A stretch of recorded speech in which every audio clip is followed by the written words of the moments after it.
Bonjour.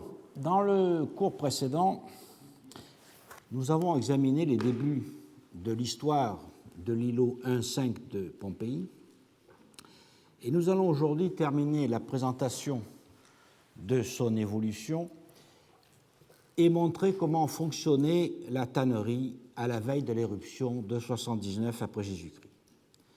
Je ne m'étendrai pas sur les procédés de tannage eux-mêmes, car j'ai demandé à Martine Le Guillou de les présenter dans un séminaire que nous ferons ensemble le 13 décembre en compagnie de Philippe Borgard, qui traitera du textile, et de Laetitia Cavassa, qui nous présentera la fabrication des poteries.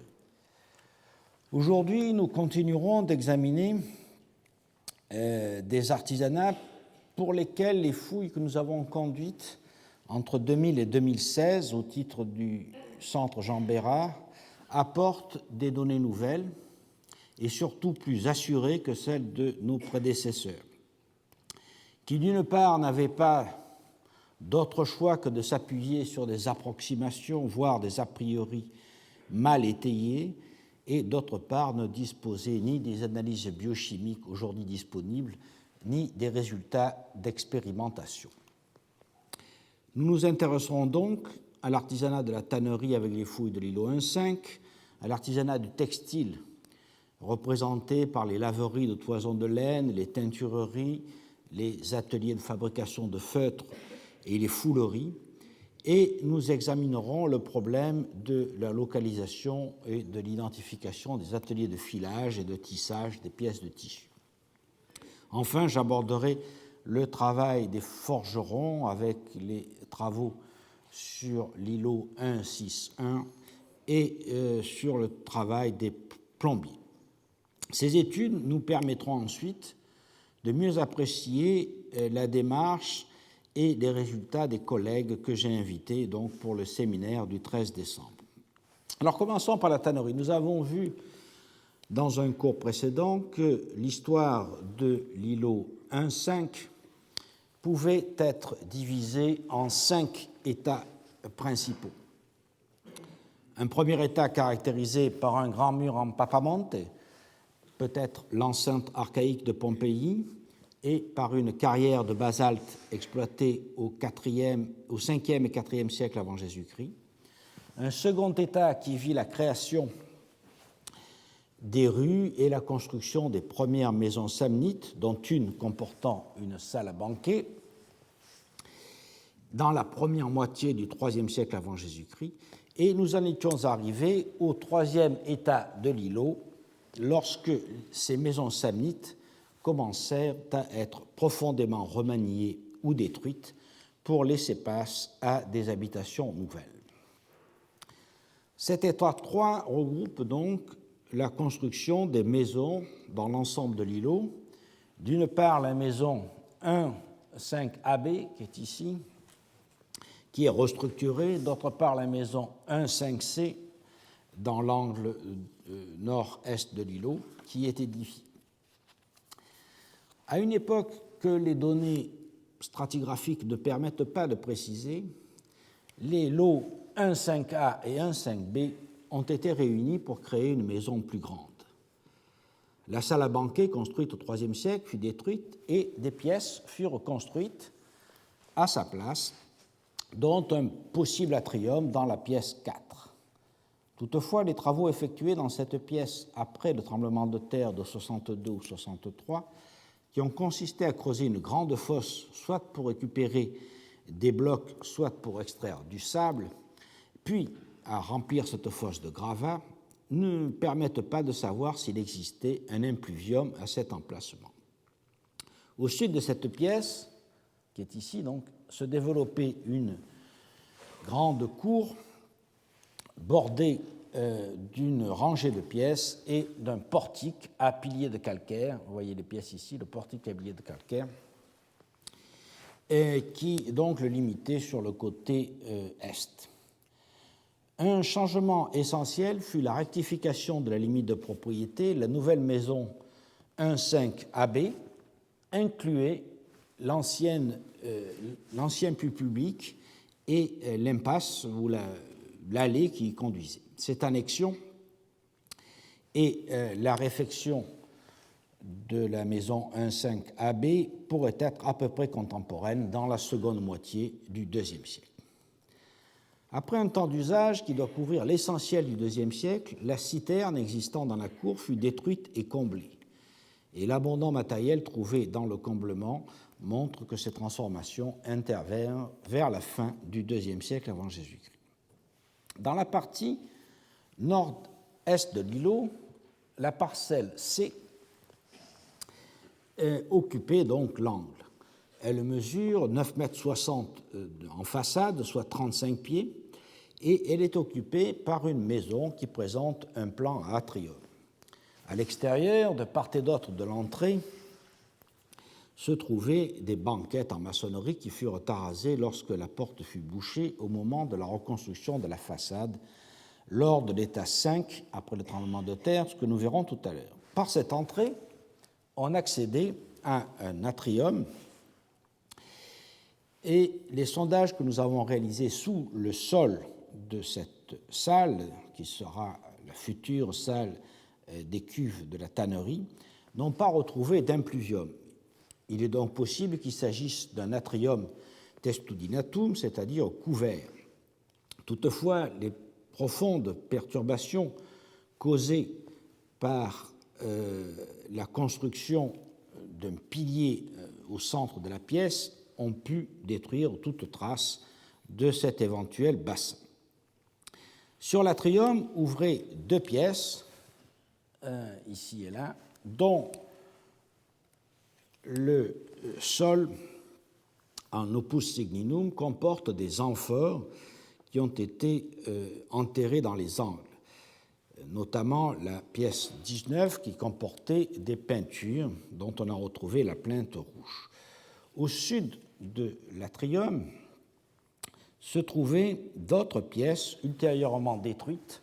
Vous voyez ici sur la maquette de la mosaïque de la maquette de Pompéi au musée archéologique national de Naples. Et donc, il se trouvait des pièces dont les peintures étaient conservées au moment de la découverte du site en 1873, mais qui ont aujourd'hui perdu dont on a perdu toute trace. Ouverte sur le mur méridional, une porte conduisait à un jardin bordé d'un côté d'un portique abritant une citerne et à des bassins de décantation pour l'eau. La céramique trouvée dans les remblais sous les sols montre que la construction de la maison 1.5c est postérieure au milieu du IIe siècle avant Jésus-Christ, et comme les amphores scellées dans le sol pour récupérer les eaux de nettoyage sont de type gréco-italique récent, cette construction pourrait dater de la seconde moitié du IIe siècle, avant la diffusion massive des amphores Dressel. Cette modeste maison semble avoir été habitée durant tout le 1er siècle avant Jésus-Christ sans grand changement, ou en tout cas, ils ne sont pas perceptibles ni dans les murs ni dans la stratigraphie. La partie sud de l'îlot, ce qui sera ensuite la zone 13 que nous verrons tout à l'heure, cette partie sud resta libre de construction jusque dans le courant du IIe siècle avant Jésus-Christ. Après le milieu du siècle, une maison 1.5e fut construite dont nous avons pu trouver quelques lambeaux de sol en terre battue en bordure ici d'une carrière qui a beaucoup détruit de vestiges précédents, et nous verrons que cette carrière est importante pour notre propos. Au cours du dernier quart du 1er siècle avant Jésus-Christ, le mur de façade méridionale de l'îlot fut reconstruit. 8 portes étroites furent créées, qui seront ultérieurement bouchées, et qui devaient donner accès à autant de pièces dont les murs ont été totalement détruits par la carrière ouverte à cet emplacement après le tremblement de terre. Si l'on restitue des cloisons accolées au mur sud, comme je l'ai fait ici, on obtient des pièces qui auraient mesuré 1,70 m de largeur interne. Il me paraît clair qu'il s'agit de cellules de prostitution ouvrant sur la rue des Remparts et comportant un lit maçonné au fond de la pièce, comme dans le lupanar de la région 7. Ce lieu de prostitution a fonctionné à la fin du 1er siècle avant Jésus-Christ et au début du 1er siècle après Jésus-Christ, dans un environnement qu'on l'on pourrait qualifier de favorable, car il était situé à proximité d'une porte, d'une grande rue commerçante qui était longée de tavernes et d'auberges. Le bouchage des portes est bien visible dans la stratigraphie, en relation avec des niveaux de colluvion, et il est datable de la première moitié du 1er siècle après Jésus-Christ. Ceci nous amène à l'état 4, qui est caractérisé par un changement de nature dans une grande partie de l'îlot. Les maisons 1, 5C et 1, 5E furent alors transformées en tanneries de façon indépendante, alors que la maison 1,5AB, ici, fut associée à la maison 1,5C pour créer un ensemble artisanal déjà important.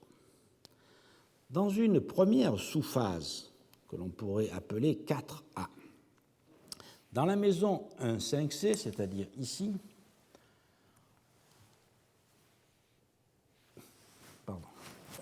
dans la maison 1,5C, la pièce située au sud-est de l'atrium fut détruite en grande partie pour laisser place à 3 cuves cylindriques de maçonnerie que l'on appelle en termes techniques des fosses de tannage. Comme il existe une pièce située au sud-ouest, on restitue une pièce symétrique qui aurait été détruite par l'installation artisanale. Il me paraît vraisemblable qu'une autre rangée de cuves faisait pendant à cet ensemble au nord de ce mur que l'on voit ici. Toutefois, on n'en est pas certain car, comme vous le verrez, toute cette zone a été en grande partie détruite pour construire de nouvelles cuves dans une phase postérieure. Cette phase 4A n'est pas datée autrement que relativement entre la construction de la maison elle-même et le tremblement de terre. On tiendra pour vraisemblable que la conversion de la maison 1,5C en tannerie a eu lieu dans la première moitié du 1er siècle après Jésus-Christ, car une seconde phase 4B, que nous allons voir, vit la construction d'une nouvelle série de 4 cuves cylindriques de tannage dans la partie est de la pièce, ici, et cette extension de la tannerie existait déjà au moment du tremblement de terre. En même temps que la nouvelle série de cuves, que nous voyons donc ici, fut créée dans la partie ouest de l'ancien atrium transformé en atelier, fut créé un atelier de broyage des écorces pour obtenir le tan, c'est-à-dire la poudre dont les tanins migrent dans les pots pour les transformer en cuir. Sous le pavement de béton de Tuileaux de l'état 5, que nous verrons tout à l'heure, nous avons en effet découvert l'empreinte d'un mortier en basalte qui fut déplacé, comme nous le verrons, après le tremblement de terre dans une pièce voisine. Parallèlement, la maison 1,5AB, ici, fut reliée à la maison 1,5C par une porte qui se situe ici et un escalier. Et on construisit une noria pour élever l'eau du puits, ceci quelque temps après le règne d'Auguste. La tannerie nécessite en effet de gros besoins en eau pour les opérations de nettoyage des pots, ce que l'on appelle le travail de rivière. Les étapes du processus de tannage ne peuvent pas être restituées aussi bien que pour la dernière phase avant l'éruption. Toutefois, nous pensons que le travail de rivière devait se dérouler déjà sous le portique de la cour, c'est-à-dire ici, dans les pièces existant auparavant, et que ces pièces étaient alimentées en eau par la noria. Cette noria nécessita l'ovalisation de l'ouverture du puits, vous voyez ici, pour laisser place à la chaîne à godet, et la construction d'un bâti en bois sur un socle profondément fondé, que l'on voit ici à côté, nous a permis donc de mieux préciser sa datation. Ce bâti en bois supportait l'axe de la roue d'écureuil où des hommes marchaient entraînant la chaîne à godet remplie d'eau et élevant donc l'eau jusqu'à des bassins qui ensuite redistribuaient l'eau dans les ateliers. Cette installation implique que le tanneur qui occupait cet ensemble avait dû déjà acheter les maisons 1.5a et 1.5b ici et les associer avec la maison 1.5c. Dans la partie sud de l'îlot, là où existait la maison 1.5e, qui semble alors indépendante, les cellules de prostitution situées en façade furent détruites, comme nous l'avons vu, et les portes furent bouchées. Un four de potier préexistant, qui est probablement contemporain de l'utilisation des cellules de prostitution, et qui produisait des céramiques communes, notamment des pots de cuisson que vous voyez là, fut alors détruit et remplacé par des cuves de tannage, que vous voyez ici. Cette tannerie comportait au moins 2 cuves cylindriques bétonnées. D'un diamètre de 1,30 m, ces cuves sont enduites intérieurement de mortier de silo et montrent des logements dans leurs parois permettant aux ouvriers de descendre et de monter lors des opérations de mise en place des pots et d'évacuation du temps. L'analyse de leurs parois par le laboratoire Nicolas Garnier a montré que l'une des cuves conservait encore des molécules de chêne qui prouvent que l'on tannait à base d'écorce de ce bois. Ces cuves ont été réparées une fois. Leur fond, qui devait fuir, a été rehaussé par une couche de mortier de tuileaux, ce qui indique donc un certain temps d'usage. À côté des cuves, il existait au moins un dolium enterré jusqu'à l'épaule, qui, étant donné son emplacement, devait plutôt servir au tannage de petites peaux, comme celle de mouton, éventuellement avec un procédé à la lin, plutôt qu'au trempage et au rinçage des peaux. En effet, les manipulations du travail de rivière demandent de l'espace, or la zone où se trouve le dolium n'en offre guère. Cette installation a été en grande partie détruite par une carrière ouverte après le tremblement de terre. Vous voyez ici l'angle de la carrière. Et cette carrière donc a détruit un certain nombre d'autres cuves, et j'imagine que cette tannerie était probablement beaucoup plus vaste que ce qui en a été préservé, et évidemment, elle devait disposer d'ateliers de travail qui ont été totalement détruits par la carrière. Ceci nous amène donc à l'état 5, qui est l'état final de l'occupation de la tannerie et qui recoupe donc toutes les constructions postérieures au tremblement de terre, dont les dégâts dans cet îlot furent considérables. J'ai divisé cet état 5 en 2 sous-phases, l'état 5A et l'état 5B. Au cours de l'état 5A, la façade occidentale, l'angle nord-est de l'îlot, et la façade orientale, c'est-à-dire tout ce secteur qui est ici,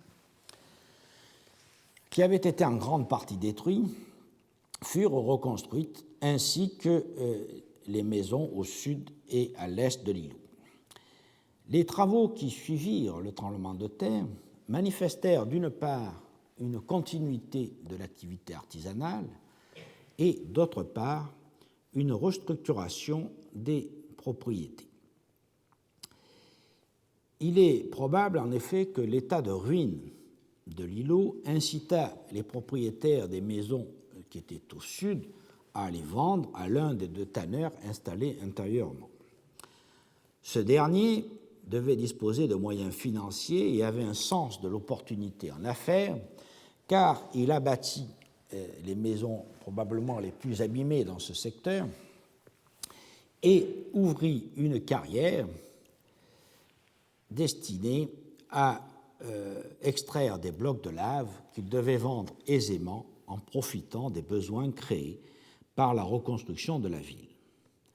Le creusement de la carrière, nous l'avons vu, a entraîné la destruction partielle des cuves de la tannerie méridionale et évidemment son abandon.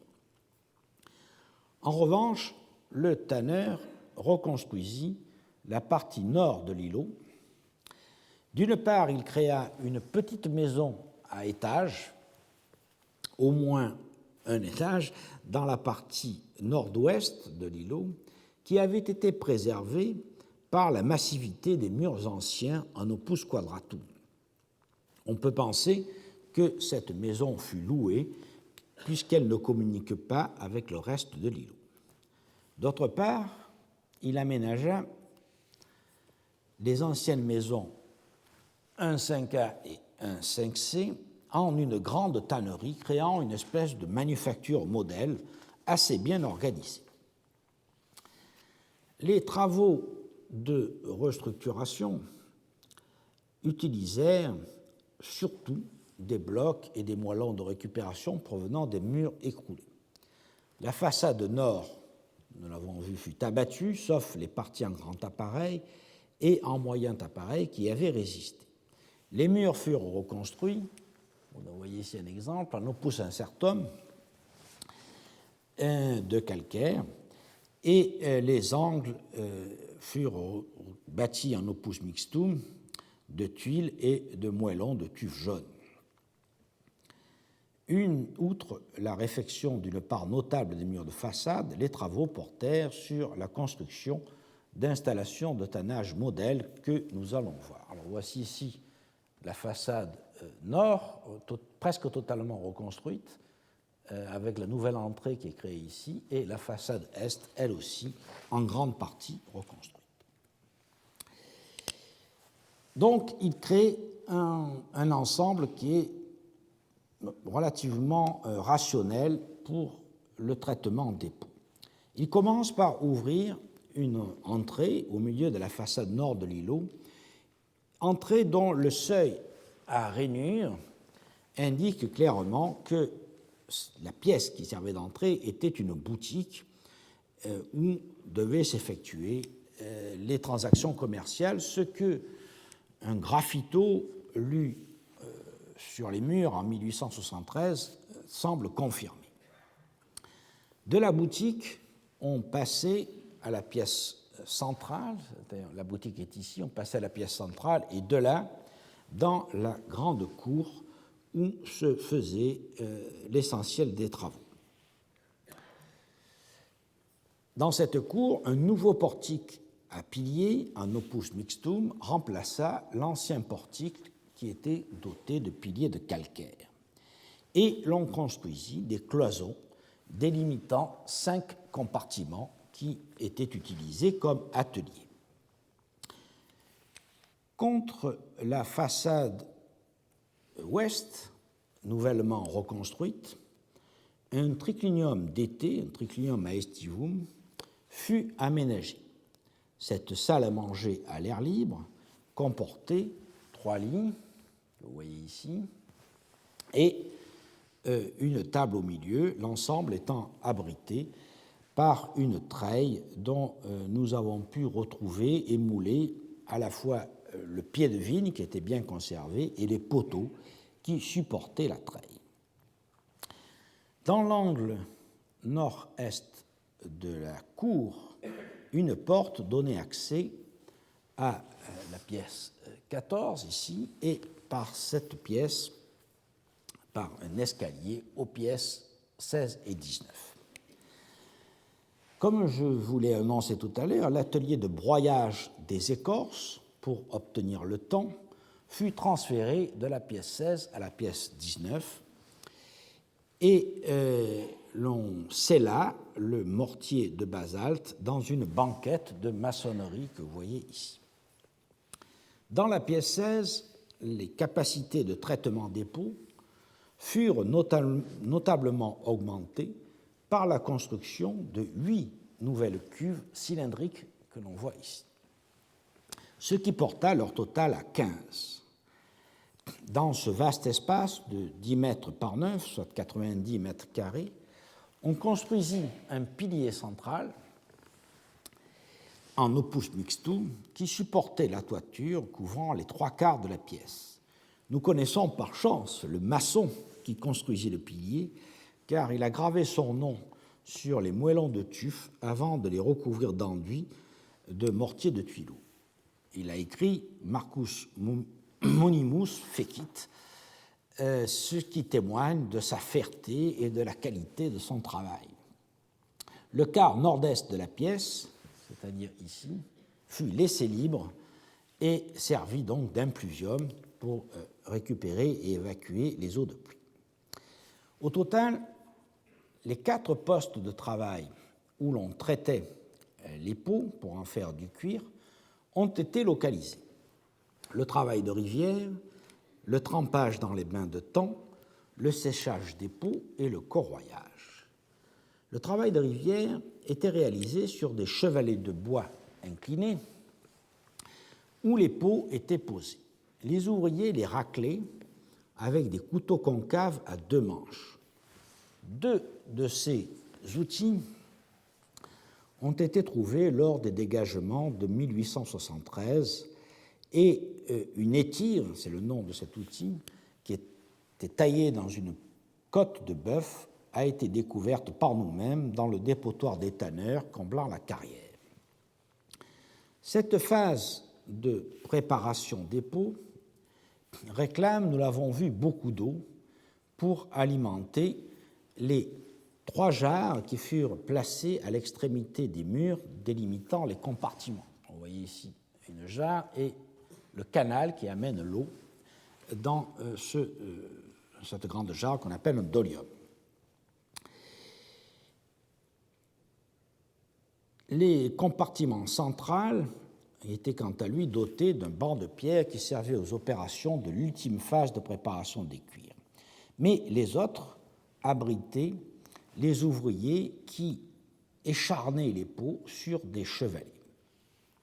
Dans les compartiments 54 et 55, des tuiles plates, qu'on voit ici, scellées dans le sol, indiquent les emplacements où se tenaient les ouvriers. Lorsque les peaux étaient prêtes, on les transportait dans les 15 cuves de la salle 16. Les 8 nouvelles fosses, plus grandes que celles de la première série de 3, mais analogues à celles de la seconde série de 4 cuves, présentent 2 particularités. Elles forment des groupes de 4 séparés par des fosses rectangulaires et elles comportent de part et d'autre 2 amphores Dresselvin décolletées et scellées dans la maçonnerie. La fosse rectangulaire, qui a beaucoup intrigué nos prédécesseurs, doit être interprétée comme ce que l'on appelle une fosse à tanner. À tanner, non pas TA2NER, mais TA2NEE, car la tannée est l'un des résidus du processus de tannage. C'est la poudre d'écorce épuisée par plusieurs cycles de tannage.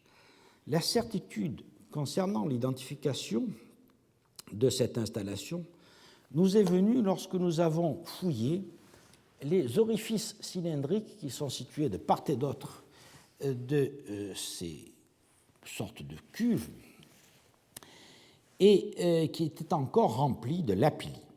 Nous avons pu déterminer que ces trous n'étaient pas, comme on pouvait le penser, des trous d'évacuation de l'eau, mais des trous de scellement de poteaux en bois verticaux. Ces poteaux devaient faire partie d'un chevalet auquel les ouvriers se tenaient pour ne pas glisser lorsqu'ils piétinaient la tannée pour en extraire l'eau. Vous voyez ici une représentation d'une gravure tirée de l'encyclopédie de d'Alembert et Diderot qui montre comment se faisait le travail dans ces bassins rectangulaires qui flanquaient les fosses de tannage. Vous voyez ici les fosses cylindriques de tannage, donc du XVIIIe siècle, et ici la fosse à tanner où travaille un ouvrier qui piétine la tannée de façon à créer des espèces de briquettes que l'on mettait à sécher et que l'on utilisait soit comme combustible, soit comme engrais.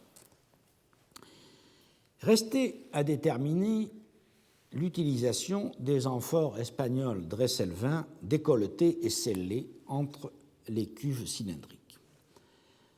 On avait pensé depuis longtemps qu'elles servaient au tannage de petites peaux. En fait, elles devaient être utilisées pour des procédés de tannage particuliers et notamment le tannage à la lin des peaux d'agneau et de chevreau, ce que l'on appelle la mégisserie. En effet, la préparation des cuirs fins et souples destinés à réaliser des sous-vêtements, des bourses ou des objets de luxe utilisait des bains additionnés d'alun.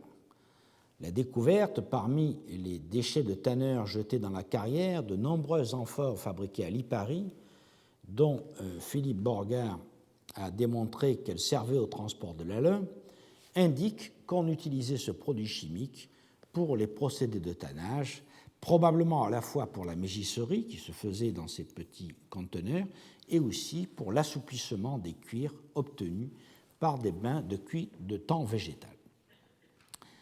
L'essentiel de la production, en fait, était réalisé malgré tout par tannage végétal qui nécessite, nous l'avons vu, le broyage de l'écorce des arbres et des noix de Galles.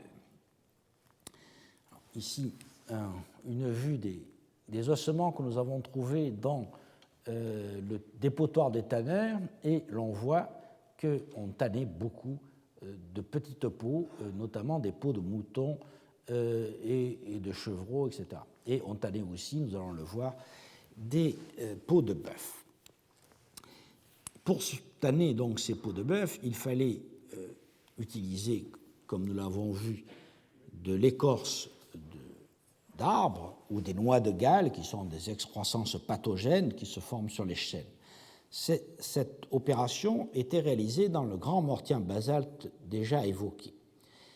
Et je pense que les particularités de la banquette en maçonnerie que nous avons trouvée, et notamment la présence ici d'un trou de fort poteau qui semble lié au mortier lui-même, nous impose de restituer une structure en bois qui devrait être un pilon à balancier, c'est-à-dire un poteau vertical supportant une potence à laquelle était fixé un fléau équilibrant le poids du pilon par un contrepoids probablement de pierre. Ainsi, le fastidieux travail de pilonnage était facilité et la production considérablement augmentée. Quels étaient les pots tannés ? Nous savons, grâce à l'étude des ossements réalisée par Martine Le Guillou, qu'on tannait donc des peaux de mouton et de chèvre et aussi des peaux de bœuf. De nombreux os de pattes d'ovins caprins et des cornes de bœuf attachés à des portions de crâne ont été en effet trouvés dans le dépotoir des tanneurs. Les fortes proportions de ces restes osseux sont dues au fait que les peaux arrivaient dans la tannerie avec les ossements, les parties osseuses encore attachées. Les pattes et les cornes, comme ce sera encore le cas à la Renaissance et même au début du XXe siècle, comme on le voit sur cette photo. Le processus de tannage lui-même prenait plusieurs mois, au cours desquels l'osmose entre le tan et le collagène transforme la peau putrescible en cuir résistant à la décomposition. Lorsque le cuir était prêt, on retirait les peaux des fosses de tannage et on les mettait à sécher. On a longtemps supposé que le séchage des peaux était réalisé dans la partie sud de l'îlot, mais nous savons désormais par nos fouilles que cette zone était en fait une énorme fosse impraticable laissée par la carrière. Je pense donc que le séchage des peaux avait lieu au premier étage du bâtiment, comme on le voit dans beaucoup de tanneries traditionnelles. Et je propose d'interpréter la construction d'un escalier dans cette grande pièce qui est ici, construction d'un escalier qui est postérieur au tremblement de terre, comme étant l'escalier qui donnait accès à une terrasse au-dessus de ce portique, terrasse où devaient être donc installés des systèmes pour mettre les peaux à sécher, et une terrasse qui devait être partiellement fermée par des planches disposées de telle sorte à créer des courants d'air. Cet escalier d'ailleurs n'était pas le seul, il y en a un autre ici qui permettent donc de restituer un étage où à la fois on devait mettre les peaux à sécher et où devaient habiter les ouvriers de la tannerie. La dernière étape du processus de tannage, le corroyage, regroupe les opérations de finissage du cuir brut par battage et graissage afin de le rendre propre à la vente.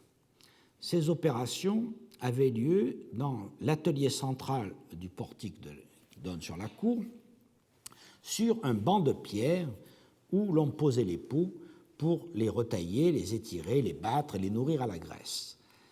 L'établi de pierre de Pompéi, que nous voyons ici, est tout à fait similaire à celui décrit et dessiné dans la gravure de l'encyclopédie de d'Alembert et Diderot. Sur ce point technique, rien n'avait donc changé entre le 1er siècle et le XVIIIe siècle.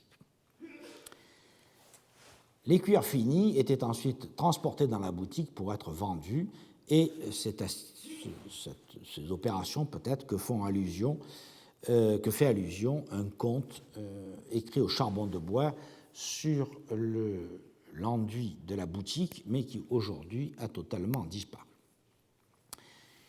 Voilà donc comment ça fonctionnait dans les années précédant l'éruption. Mais nous avons vu principalement ce qui se passe dans la phase 5A. Il faut maintenant voir ce qui se produit lors des toutes dernières années, ou peut-être des tout derniers mois, avant l'éruption de 1979. C'est ce que j'ai appelé l'état 5B, qui regroupe donc les tout derniers aménagements. Entre l'intervalle représenté par le tremblement de terre et l'éruption, la carrière, qui avait fonctionné pendant un certain temps, fut abandonnée et fut utilisée comme décharge. Pour nous, ça a été une grande chance, car elle est comblée, certes, en partie de gravats, mais surtout de déchets provenant de la tannerie. Nous avons vu des ossements de pattes de mouton, les cornes de bœuf, les fragments d'amphores et en contenu de lin, nous avons ici un exemple, mais aussi des amphores à vin. Dans la cour, le triclinium aestivum, qui avait été construit immédiatement après le tremblement de terre, fut réaménagé dans les dernières années ou les derniers mois avant l'éruption. Dans sa phase première, le triclinium comportait une table ronde qui fut, dans un deuxième temps, ennoyée dans une table rectangulaire destinée à supporter une mosaïque représentant un crâne. La mosaïque est plus ancienne. Elle date du milieu du 1er siècle avant Jésus-Christ. Il s'agit donc d'une pièce d'antiquaire que le tanneur a achetée probablement lors de la démolition d'une autre maison. Il devait en effet exister un marché de la récupération des matériaux et plus encore des œuvres d'art. Nous en avons beaucoup d'attestations littéraires. Cette mosaïque est remarquable par ce qu'elle représente et son choix est certainement porteur de signification. Dès après la découverte, en 1873, cette mosaïque qui représente donc un crâne, la roue de la fortune et les symboles de l'égalité entre les riches et les pauvres, a suscité plusieurs articles publiés par Soliano, Mao et Fiorelli dans les années 1874-1875, et elle a fait ensuite l'objet de plusieurs études, notamment de Brendel et en dernier lieu d'un article assez développé qui s'appelle Observations on the Allegory of the Pompeian Death Head Mosaic, paru dans The Visible Idea, Interpretation of Classical Arts, à Washington en 1980. La mosaïque a été immédiatement transportée au musée de Naples et elle est reproduite partout, mais on oublie trop souvent que son contexte de découverte est la tannerie et que ce contexte nous informe sur la mentalité du propriétaire. Le thème de la mort qui égalise les conditions sociales était courant dans la philosophie populaire. En effet, que montre cette mosaïque? Bon, au centre, nous avons le crâne, qui est le symbole évident de la mort. Il est placé sur un papillon que toute l'iconographie antique nous indique comme étant le symbole de l'âme qui s'échappe du corps lorsque la mort sépare l'âme du cadavre, selon Héraclite et les successeurs. En dessous, nous trouvons la roue, qui est le symbole de la fortune qui tourne et qui nous donne tour à tour des joies et des peines. Au-dessus du crâne, on trouve un niveau de maçon servant à déterminer la verticalité et dont des deux côtés, on voit pendre deux ensembles de vêtements et de symboles. D'un côté, on voit un bâton de berger, un pedum, et une besace et un vêtement effrangé. Et ce sont évidemment les attributs des gens qui ne possèdent rien, qui sont des cheminots et qui n'ont besoin de rien, c'est-à-dire les mendiants et les philosophes errants. De l'autre côté, on voit un diadème, un vêtement de pourpre et un sceptre qui sont évidemment les symboles du pouvoir. Le rébus est donc clair, la mort équilibre les conditions sociales. La royauté et la richesse ne valent pas plus que la misère, ce que Horace, exprimé par le vers de l'Ode 1, 4, 13, Pallida mors aequo pulsat pede pauperum tabernas regumque tures, qu'on pourrait traduire de la façon suivante: la pâle mort heurte d'un pied égal les boutiques des pauvres et les châteaux des rois. Et comme vous le savez, Horace poursuit ensuite sur la brièveté du cours de la vie, etc. Alors pourquoi le propriétaire des lieux a-t-il choisi précisément ce thème pour la mosaïque qu'il a fait installer dans sa salle à manger en face des ateliers? Car nous avons la preuve archéologique que ce triclinium a été construit lors de l'implantation de la grande tannerie, puisque nous avons vu d'une part que le triclinium s'appuie sur un mur qui est reconstruit depuis les fondations après le tremblement de terre, et d'autre part que les remblais sous les lits de béton contenaient des céramiques de l'époque de Néron et aussi une structure d'ossement qui indique que les lits ont été remblayés alors que la tannerie fonctionnait déjà, et nous savons qu'avant le tremblement de terre, il y avait déjà donc du tannage dans cet îlot. Il faut donc imaginer qu'en toute connaissance de cause, le tanneur invitait ses amis dans ses ateliers où devait régner une certaine puanteur pour donner des banquets devant ses ouvriers travaillant sous le portique, où nous avons vu qu'en effet les ouvriers raclaient les pots. Il manifestait ainsi son succès, une attitude courante dans la plèbe moyenne qui était fière de sa réussite par le travail et de la richesse acquise, et donc un peu à l'opposé de la mentalité aristocratique qui opposait l'otium et le négocium. On comprend dans ces conditions que le tanneur ait choisi de rappeler à ses invités des compagnons de beuverie appartenant à sa classe sociale, celle des petits entrepreneurs, des artisans, parmi lesquels de nombreux affranchis. Il leur rappelait donc que la vie est brève, que la mort égalise tout, que la prospérité présente ne durera pas et qu'il faut jouir du temps qui passe. Cette philosophie hédoniste était largement partagée à l'époque. On se souvient que dans le roman de Pétrone, le Satyricon, au paragraphe 34, l'affranchi Trimalchion fait montrer à ses convives un squelette d'argent, si bien ajusté, nous dit Pétrone, que ses articulations et ses vertèbres se mouvaient avec souplesse dans tous les sens. Et il rappelait ainsi que les chétifs humains vont retourner au néant, et Trimalchion invitait donc ses compagnons à profiter de la vie. Le même thème est repris dans la décoration de gobelets d'argent des trésors de Boscoréal et de la maison de Ménandre, que nous voyons ici, où sont représentés des squelettes dont la vue était supposée inciter à jouir de l'instant présent. Ainsi, le choix de ce thème et du lieu de présentation en face d'un espace de travail révèle la mentalité des propriétaires et son appartenance sociale. Nous avons affaire à un véritable entrepreneur qui voyait grand, mais qui restait conscient de la brièveté de la vie, et l'éruption du Vésuve, quelques années ou quelques mois après la pose de la mosaïque, lui a évidemment donné raison. Donc, résumons donc ce cas exceptionnel.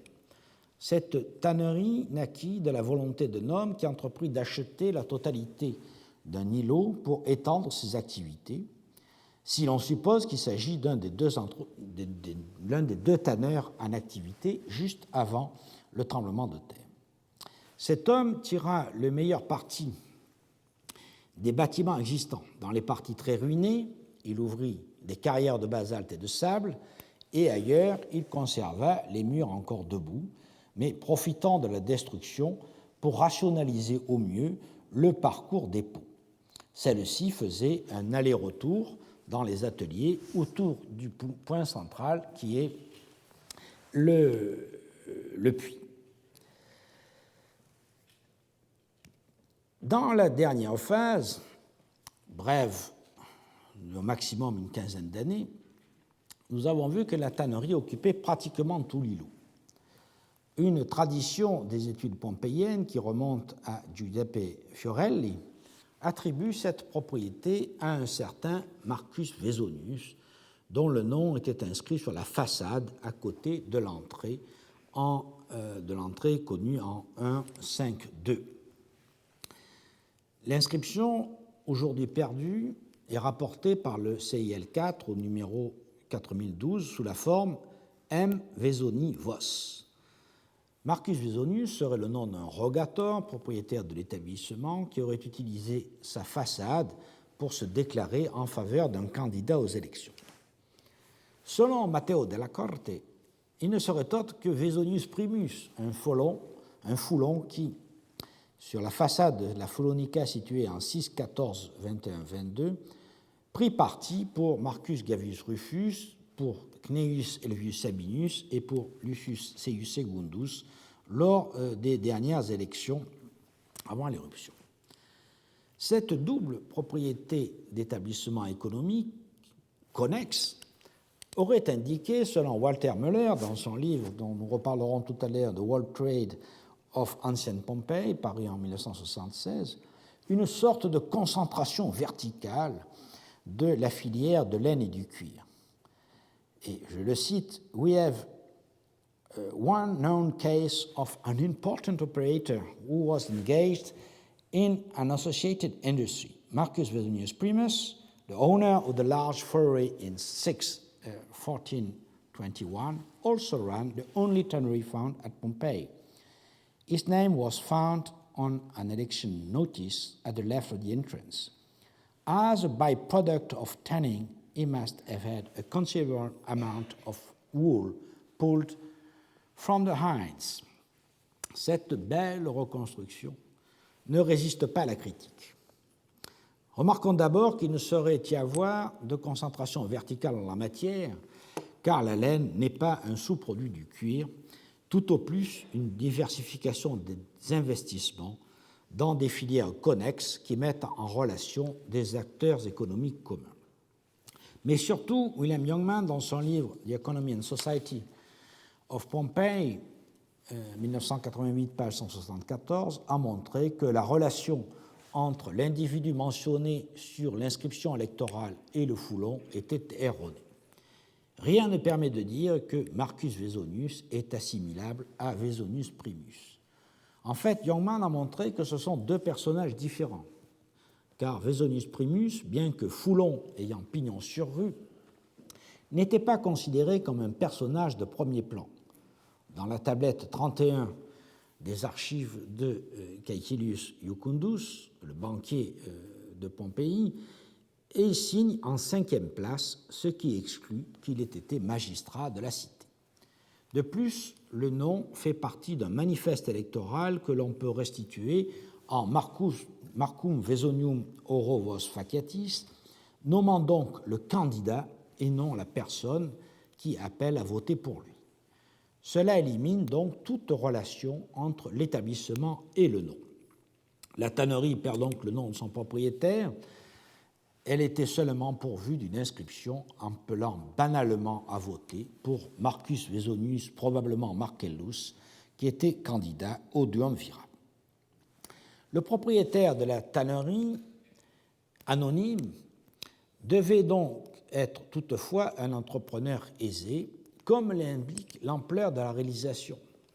J'ai déjà souligné qu'il avait fait installer 15 grandes cuves d'un diamètre moyen de 1,50 m et d'une profondeur d'1,60 m, ce qui porte les capacités de traitement des pots à 42 m3. De tels volumes n'ont été atteints qu'à l'époque moderne. La tannerie modèle de l'encyclopédie de d'Alembert et Diderot, dont nous voyons ici une partie du plan, comporte 12 fosses de tannage équivalentes. La plupart des 24 tanneries connues à Agnan en Languedoc en 1859 étaient de taille équivalente à celle de Pompéi. La tannerie d'Antoine Jouillet, par exemple, comptait 8 cuves cylindriques et 12 parallélépipédiques. On se trouve donc ici dans un établissement se situant à une échelle proto-industrielle. Mais évidemment, estimer la production dépend du nombre de tanneries présentes dans la ville. En 1745, à Agnan, on comptait 29 tanneries, additionnant 51 fosses de tannage. À Pompéi, la présence de plusieurs installations, si elles étaient contemporaines, serait l'indice d'une production en partie tournée vers la vente hors du territoire de la cité. Or, nous ne connaissons jusqu'à présent qu'une seule tannerie encore en fonction en 1979. En effet, la tannerie mise au jour en 2007 par l'équipe de Stephen Ellis et de Gary DeVore, une équipe américaine de l'université de Cincinnati, n'est pas contemporaine de la fin de la ville. Cette tannerie est située de l'autre côté de la Via Stabiana. La porte de Stabie est ici, notre tannerie est ici, et nous sommes donc à quelques mètres de l'autre côté de la voie. Dans une maison que l'on appelle, de la région 8, que l'on appelle 7, 9, 11. Cette maison a connu 3 phases principales.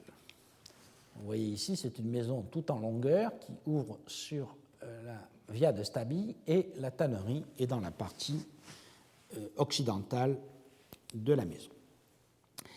La maison donc a connu 3 phases principales. Une première qui est mal conservée, qui remonterait au IIIe siècle ou au début du IIe siècle avant Jésus-Christ.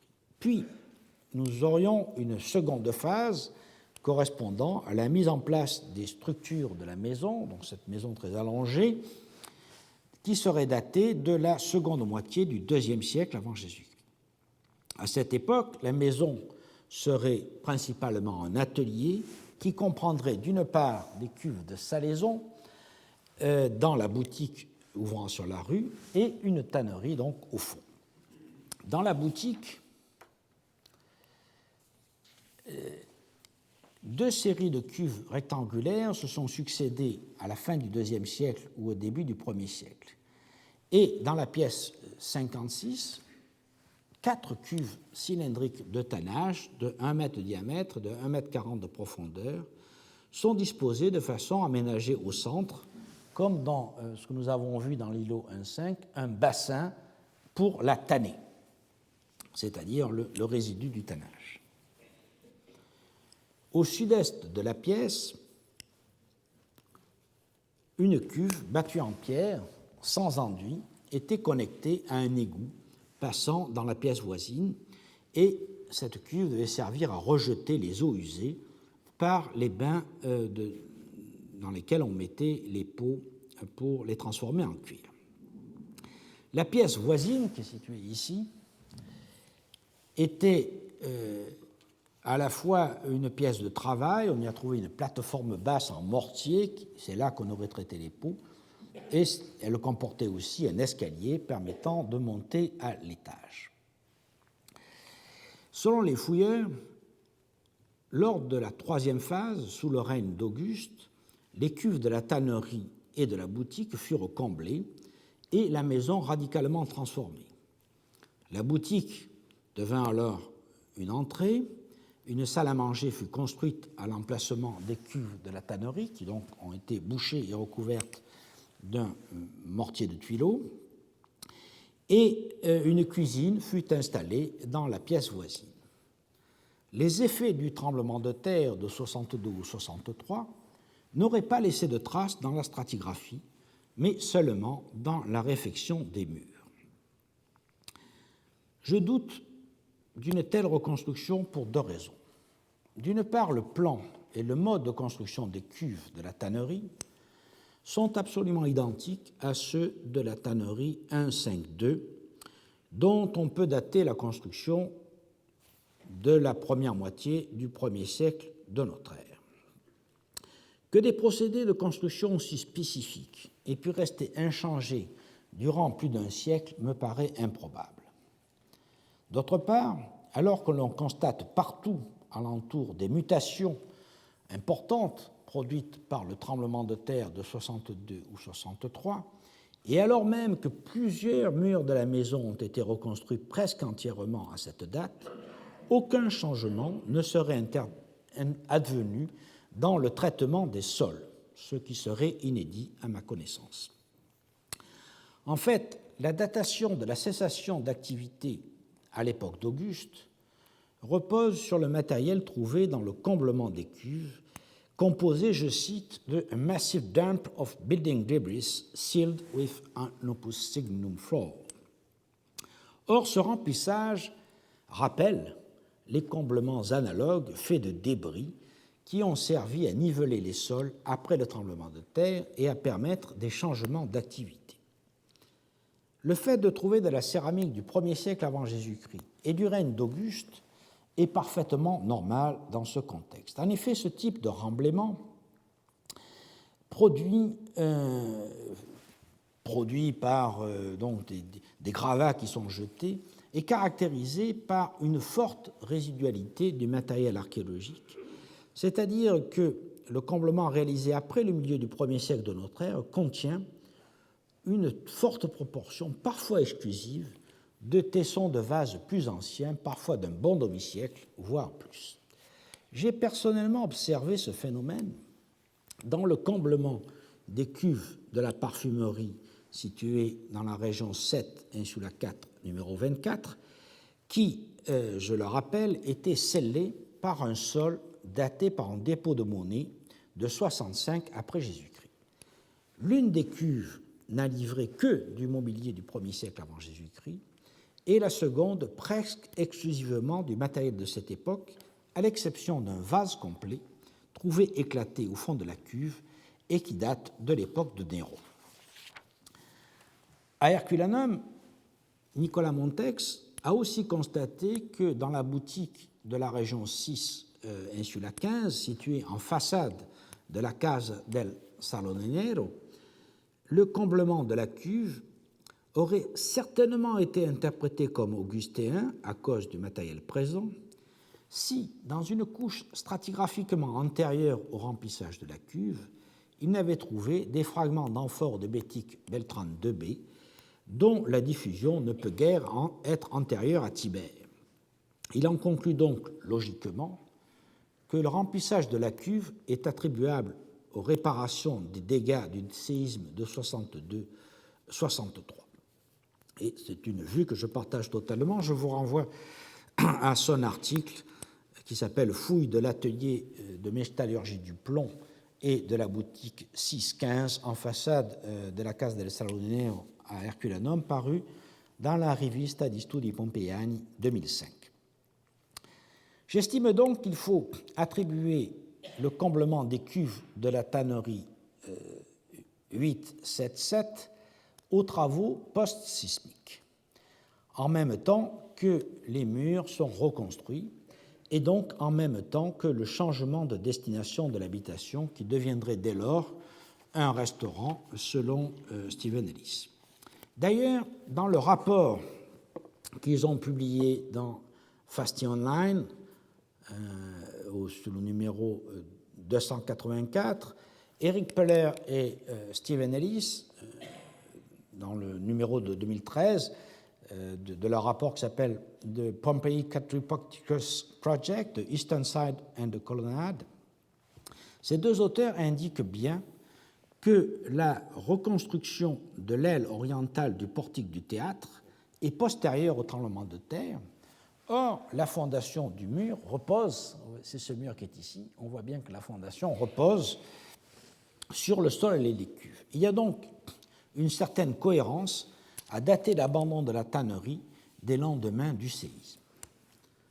Ceci posé, la datation de la construction de la tannerie 877, cette datation elle-même, pourrait être sensiblement postérieure à la date avancée par les auteurs, c'est-à-dire à la fin du IIe siècle avant Jésus-Christ. Encore une fois, l'expérience acquise lors de la fouille de l'îlot 1.5 montre que les travaux de creusement de l'excavation qui contient les cuves détruit en général tous les sédiments antérieurs. Ce qui revient à dire que l'archéologue n'a pas de données chronologiques pour dater leur mise en place. On sait seulement que les cuves sont appuyées contre le mur est du quadriportique du théâtre, daté à partir du milieu du IIe siècle avant Jésus-Christ, mais cet ajout peut être nettement postérieur. Au total, je crois que rien n'empêche une datation au 1er siècle de notre ère et un fonctionnement qui n'excéderait pas une cinquantaine d'années. Si cette hypothèse est juste, on aurait, à partir de l'époque augustéenne,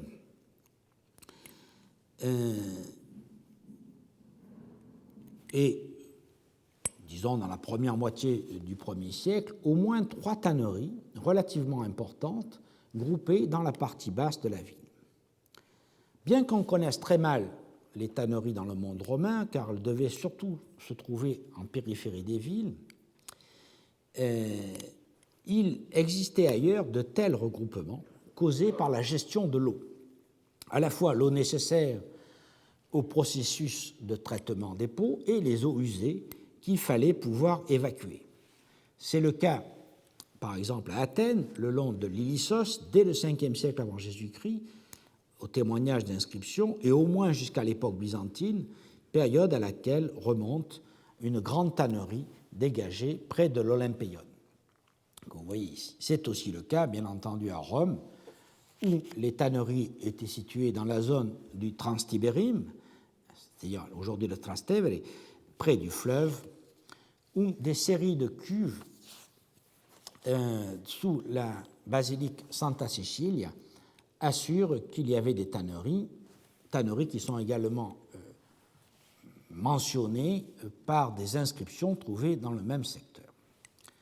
À Pompéi, la présence de plusieurs tanneries est probablement significative d'un développement de l'utilisation des matières premières issues de l'élevage stimulée par la demande fortement en augmentation à partir du règne d'Auguste. Pompéi, située à l'interface entre l'arrière-pays et la mer, pourrait donc être un centre régional de transformation des peaux, comme de la laine, un point que nous allons voir tout à l'heure. La demande régionale en cuir et en vêtements était en augmentation pour trois raisons principales. D'une part, à cause du développement urbain dans la baie de Naples, demandant toujours évidemment plus de chaussures et plus de vêtements. D'autre part, à cause des besoins grandissants de l'agriculture en matière de harnachement, de courroies, de câbles, mais aussi de conteneurs en peau de chèvre ou en peau de bœuf, notamment les culéis qui servaient au transport du vin en vrac sur des chariots-citernes. Vous voyez ici un exemple d'une peinture perdue d'une taverne située dans la région 6, insula 10.